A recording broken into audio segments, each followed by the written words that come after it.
তুমি কি জানো শত শত বছর ধরে মানুষকে হাসানো সেই মানুষটা গোপাল ভাঁড় আসলেই কি ছিলেন একজন বাস্তব ব্যক্তি নাকি ইতিহাসের সবচেয়ে সফল এক কল্পকাহিনী?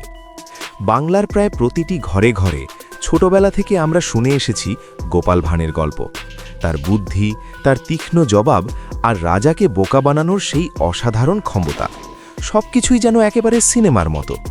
কিন্তু কখনো কি ভেবেছ এই গল্পগুলো কতটা সত্য?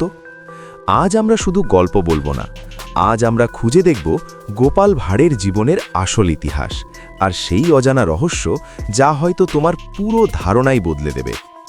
ধারণা করা হয় গোপাল ভাঁড় ছিলেন অষ্টাদশ শতাব্দীর একজন মানুষ।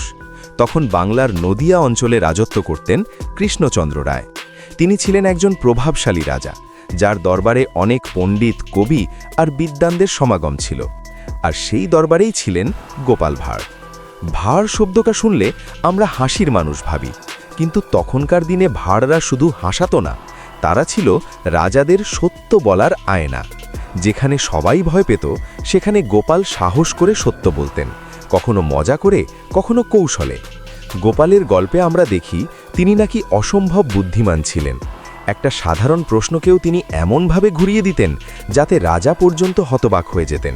কিন্তু এখানেই শুরু হয় প্রশ্ন, এই সব গল্প কি সত্যি? কারণ ইতিহাসে গোপাল ভাঁড়ের কোনো নির্ভরযোগ্য দলিল নেই, না কোনো সরকারি নথি, না কোনো সমসাময়িক লেখকের বিস্তারিত বর্ণনা। যা কিছু আমরা জানি সবই এসেছে লোককথা, গল্প আর মুখে মুখে ছড়িয়ে পড়া কাহিনী থেকে। এটা মানে কি? হয়তো সত্যি ঘটনা সময়ের সাথে বদলে গেছে, অথবা পুরো চরিত্রটাই তৈরি হয়েছে মানুষের কল্পনায়।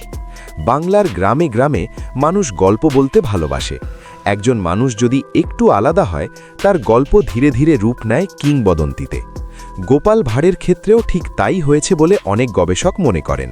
হয়তো সত্যিই তিনি ছিলেন একজন বুদ্ধিমান দরবারি, কিন্তু সময়ের সাথে সাথে তার ছোট ছোট ঘটনাগুলো মানুষের কল্পনায় হয়ে উঠেছে বিশাল গল্প।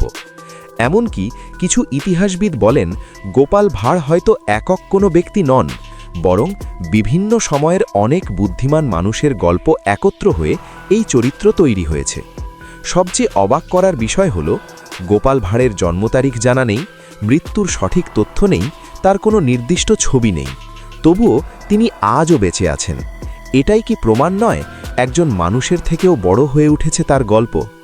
হয়তো গোপাল ভাঁড় একজন বাস্তব মানুষ ছিলেন, অথবা শুধু একটা প্রতীক বুদ্ধির, সাহসের আর সত্য বলার শক্তির। কারণ সময় সব কিছু মুছে দেয়, কিন্তু কিছু গল্প কখনো হারায় না। গোপাল ভাঁড় হয়তো ইতিহাসে হারিয়ে গেছেন, কিন্তু তার বুদ্ধি আজও আমাদের চিন্তার ভেতর বেঁচে আছে।